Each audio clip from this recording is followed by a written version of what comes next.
Masaya at magandang umaga po sa ating lahat, mga kapatid sa Panginoon, mga minamahal kay Kristo, mga kaibigan. Welcome po sa ating morning devotion with Pastor Rod.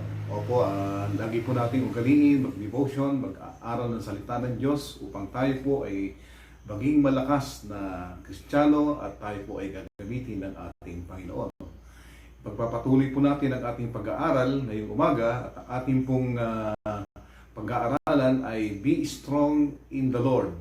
At base po ito sa Ephesians chapter 6, 10 to 18. Kaya kunin nyo na yung mga Biblia po natin, mga kapatid. At sabay-sabay po natin basahin ang Ephesians chapter 6, 10 to 18. Finally, my brethren, be strong in the Lord and in the power of His might. Put on the whole armor of God, that ye may be able to stand against the wiles of the devil.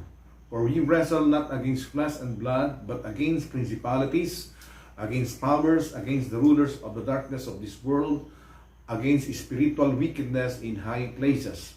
Wherefore take unto you the whole armor of God, that ye may be able to withstand in the evil day, and having done all, to stand.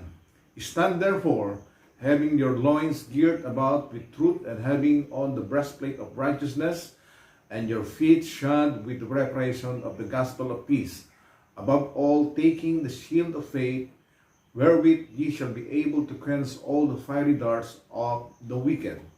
And take the helmet of salvation, the sword of the Spirit, which is the word of God, praying always with all prayer and supplication in the Spirit, watching thereunto with all perseverance and supplications for all saints. Magpalain po ng Panginoon ang pagkabasa ng kanyang walang kupas at buhay na kanyang salita. Tayo po ay sumandaling manalangin.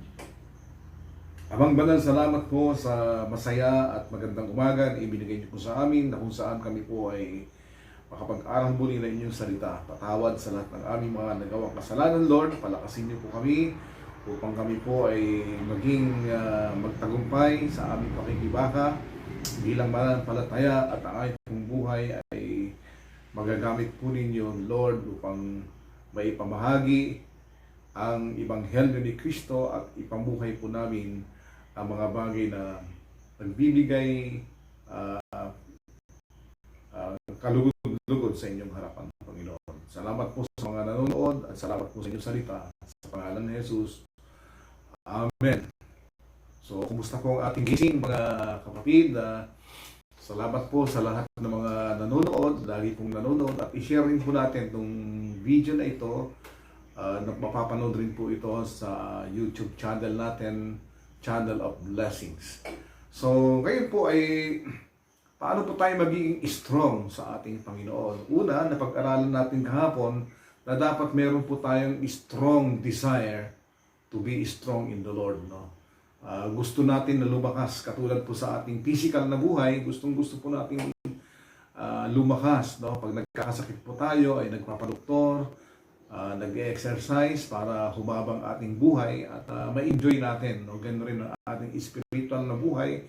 Dapat ay hinihiling natin sa ating Panginoon na, Lord, palakasin niyo po ako at gamitin niyo po ako.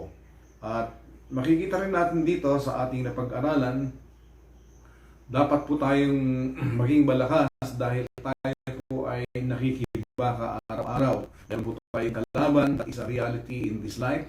Kaya nga masaya ka, maya-maya malulungkot ka na naman, no? Victory, mamaya may mga pagsubok na naman na darating sa ating buhay. Huwag na po tayong magtaka, mga kapatid, dahil tayo po araw-araw, 24/7 po tayo po ay nakikibaka sa ating kalaban. At napag-aralan rin po natin na dapat po nating isuot yung armor natin. Amen? Salamat sa Diyos dahil binigyan niya po tayo ng protection at napag-aralan po natin yan. Belt of truth, yun po yung una. Mabuhay po tayo na may katotohanan, hindi po kasinungalingan. Pangalawa, breastplate of righteousness. Mamuhay po tayo matuwid. Fitted with the gospel of peace. Ilagay po natin yung mga combat shoes natin upang makapunta po tayo sa kahit saang lugar na kung saan ay pwede po natin ibahagi ang salita ng Diyos. Pang-apat po ay shield of faith. Okay, ang ating pong faith, ang ating shield sa buhay na ito. At sana hilingin natin sa ating Panginoon Lord, palakasin mo pa ang aking pananampalataya. Dahil ang lahat po ng mga mananampalataya ay nabubuhay sa pananampalataya. At panghuli, napag-aralan rin po natin yung helmet of salvation na ang pinoprotektahan ng helmet ay yung utak po natin. Kaya tayo po ay maging aware na sa ating utak kung ano yung pinapasok natin sa ating isipan at yun po ang ating nagagawa. No? So, dapat lagi nating isipin na tayo ay ligtas. Amen? Pag maging masaya tayo at isipin po natin yung mga spiritual na bagay. At ngayong umaga naman po ang ating patuloy ng ating pag-aaral para po tayo maging malakas, no? At magtagumpay ay we need to carry our weapons. Sabi po sa verse 17, verse and 18, ang ating pong weapons dito ay yung sword of the Spirit. No, yung walang iba kundi ang salita ng Diyos. At yung pangalawang mabisang weapon po natin ay hindi lang po yung Word of God or Sword of the Spirit, but yung prayer, yung panalangin po ang isa sa mga pinakamalakas na ating armas. Nakakita na ba kayo ng lumalaban sa gera na walang armas? No, matatalo po talaga yung sundalo na yan at kawawa. No? Kaya sa atin pong pamumuhay bilang isang Kristiyano ay binigyan rin tayo ng Diyos ng armas. At ito po yung armas, sword of the Spirit. No? Sword, kampilan. At napakaganda ang sinasay po sa verse 17, and take the helmet of salvation and the sword of the Spirit, which is the word of God. At makikita natin, ano ba itong word of God, yung sword na ibinigay sa atin ng ating Panginoon. Noong unang panahon po kasi, ang mga armas noon, mga sword, mga espada. Ngayon po ay baril, no? Mga kanyon, mga iba't ibang klase ng armas. No? Pero yung sword po dito, ay makikita po natin na it is our defensive weapon. Pag sinabing defensive, no, yung dinedepensa natin yung sarili natin. Parang sa basketball ay magiging champion ka kung magaling ka sa defense, no? Hindi ba kaka-atake yung kalaban, no? Kahit ikaw ay aatakihin ng kalaban, may pang-depensa po tayo. Ang sinasabi po sa 2 Timothy 1:7, no? Kasi ang nangyayari sa atin ngayon ay nasa pandemya po tayo. Madalas po tayong kinakabahan, natatakot, nangangamba. Pero meron po tayong depensa dyan. Ano po yung depensa natin? Sa 2 Timothy 1:7, sabi po doon, for God hath not given us the spirit of fear, but of power, see? And of love, and of sound mind. Yun po yung dapat nating i-memorize, no? Para hindi po tayo matakot sa mga balitang yan, no? At wag naman po tayo magbalita ng mga parang tinatakot natin yung tao, no? Darating rin yan, hindi tayo pababayaan ng ating Panginoon. Nariyan na yan. Yung mga nakakatakot na balita na yan, pero mas maganda po at ibinabalita ay yung mga mabubuting balita. At napag-aralan rin natin sa Romans 8:32, no? We are more than conquerors, at sinabi po dito sa Romans 8:32, if God be for us, who can be against us? So, meron po tayong pang-depensa. Pag umaatake yung kalaban, no? Andyan na naman yung tukso, andyan na naman yung kasalanan, andyan na naman yung bulong ni Satanas, no? Meron po tayong pang-depensa na salita ng Panginoon. Maalala ko nung ako po ay naging missionary sa Macau, China, meron po tayong kapatid na isang kasambahay na lagi pong umiiyak. At tinatanong ko siya, kapatid, bakit ka ba umiiyak? Kasi yung kanyang amo ay matapang, no? At saka magsalita, yung salita na hindi mo kayang tanggapin, no? Masakit na salita. At in-advisean ko siya, kapatid, pag minsan pang magalit ang amo mo, i-memorize mo yung John 3:16. Kasi ang salita ng Diyos, makapangyarihan yan. So, pag nagagalit yung amo niya, minememorize niya, no? Yung John 3:16 na mahina, no? At lagi yun ang kanyang ginagawa. Alam niyo, nakapagtataka. Isang araw, sabi ng amo niya, mula ngayon, ay ikaw ay magde-day off na at pupunta ka doon sa church nyo. See? No? So, makapangyarihan talaga. Ang salita ng Panginoon, nagbago yung amo niya at pinapaano na siya, no? Sabi niya, magpunta ka doon sa church. So, maganda po na ang salita ng Diyos ay yan po ang ating comfort, yan po ang ating kalakasan, i-memorize po natin. Yan po yung defense natin.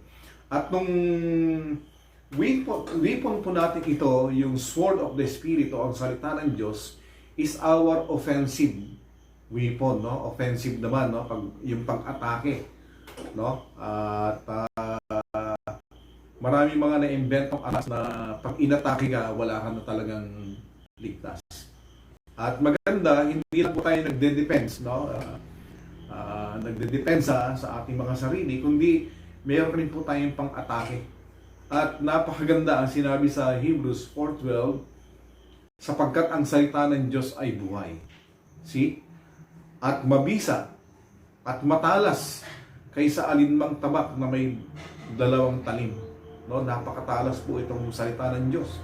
Minsan binibiro ko yung mga kapatiran, para kang yung pumutol ng puno ng saging.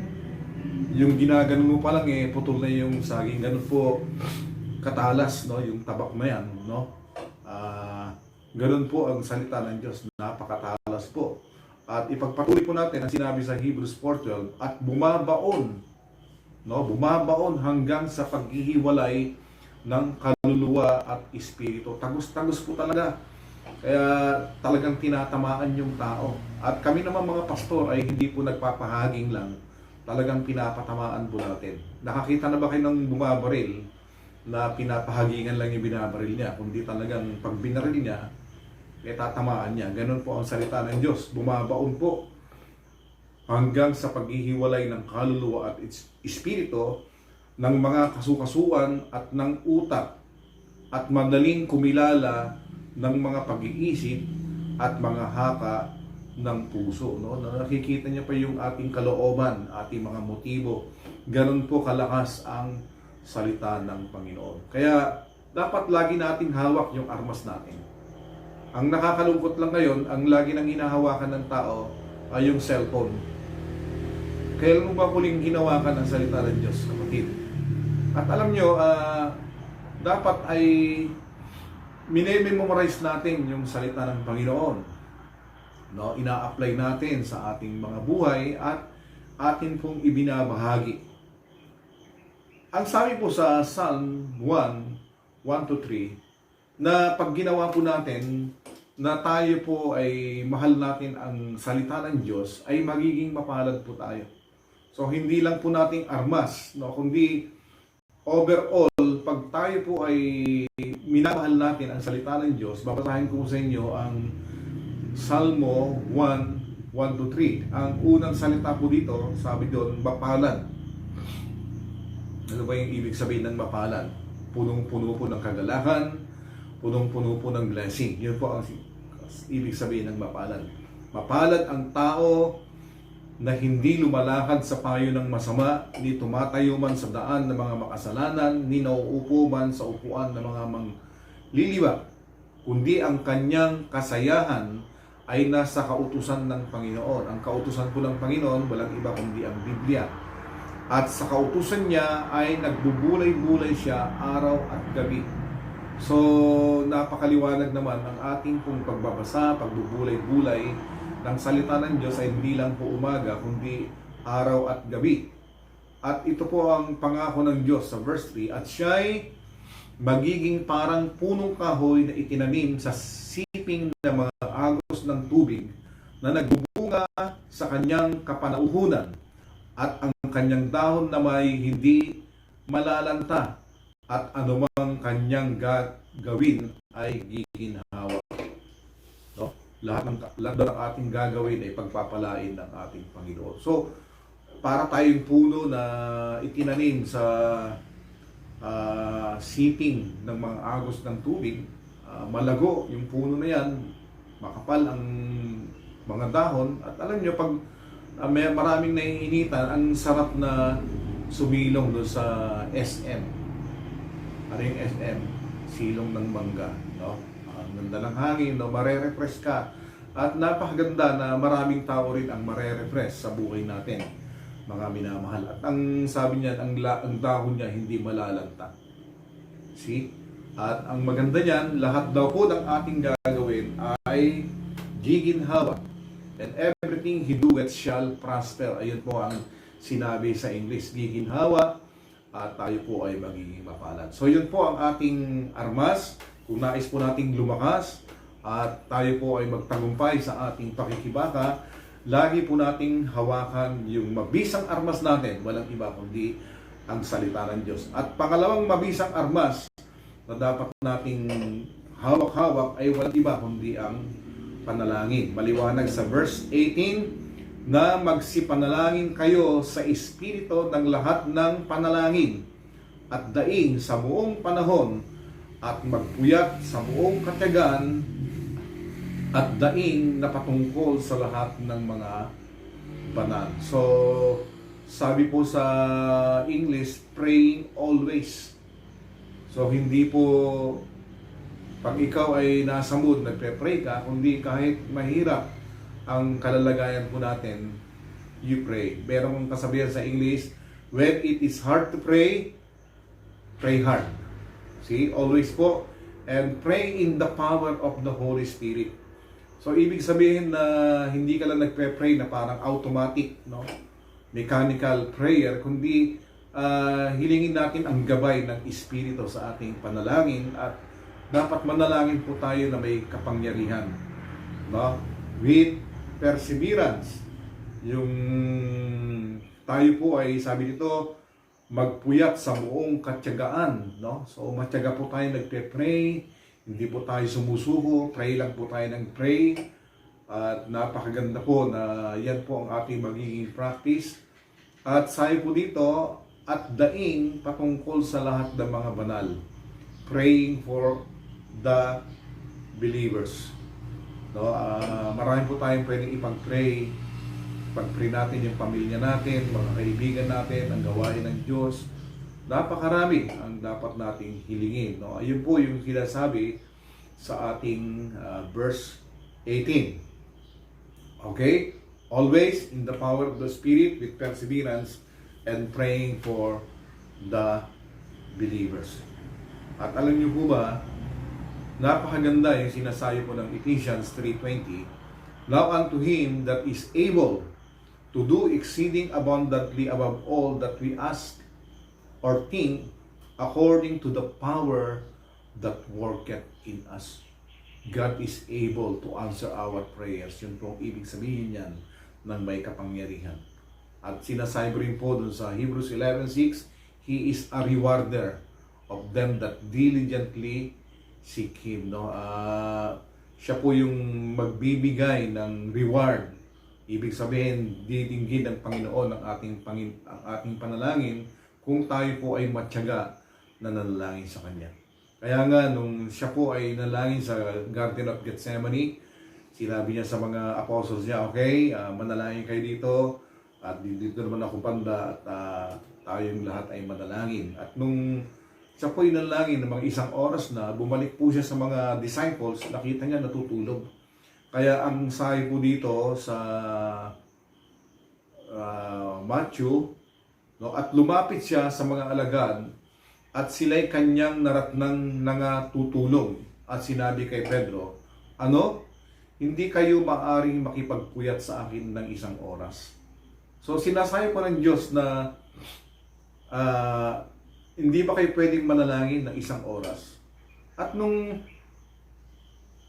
sinabi niya yan, siya bumalik sa panalangin, no? At nung bumalik siya ulit sa mga apostles, tulog na naman, no? Kaya ba sinabi niya na pray, the Spirit is willing, but the flesh is weak. Pray that you enter not into temptations, no? Kaya ano nangyari nung panahon na yan, nag-backslide lahat yung mga, hindi lang si Pedro yung talagang nag-deny sa ating Panginoon. Umalis po silang lahat.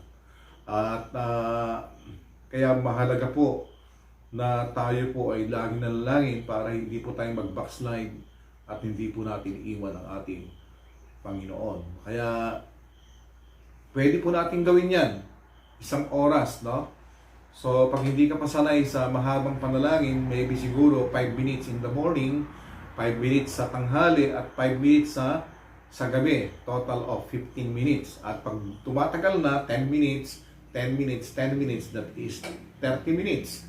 At pag nai-enjoy ka na sa iyong panalangin, marami ka nang pinapanalangin, ay 20 minutes in the morning, 20 minutes at noon, and 20 minutes in the evening, a total of 1 hour. At hindi po tayo, wag po tayong ma-discourage mga kapatid dahil ang Diyos po natin ay nakikinig sa ating panalangin. Kaya nga, meron po tayong, sabi nila, God, living God, listening God, and loving God. Amen? So, yun po, magtagumpay po tayo. Be strong in the Lord. We are more than conquerors through Him that love us. Romans 8:37. At sinabi po sa 1 Corinthians 15:57, thanks be unto God for the victory that we have in Christ Jesus. So, sana ay lumakas po tayo. Amen? At ilagay po natin yung armor ng ating Panginoon at lagi po nating hawakan yung ating weapon na ang salita ng Diyos at ang ating pong panalangin. Magandang umaga po sa inyong lahat, mga kapatid. Pagpalain po tayo ng ating Panginoon. Tayo po ay manalangin. Amang banal, salamat po sa inyong mga salita na kami po ay napalalahanan na we need to be strong in the Lord. Totoo po na meron po kaming kalaban araw-araw. Kami po ay nakikibaka at salamat dahil meron po kaming armor na ibinigay po ninyo at meron po kaming napakabisang armas, ang inyong salita at ang panalangin. Kaya Lord, pagpalain niyo po ang lahat ng mga nanonood at kami po ay sama-samang magiging malakas para sa inyo, Panginoon. Ito po ang aming samot na langin sa pangalan ni Jesus. Amen. Mapagpalang umaga po sa ating lahat. Hanggang sa muli.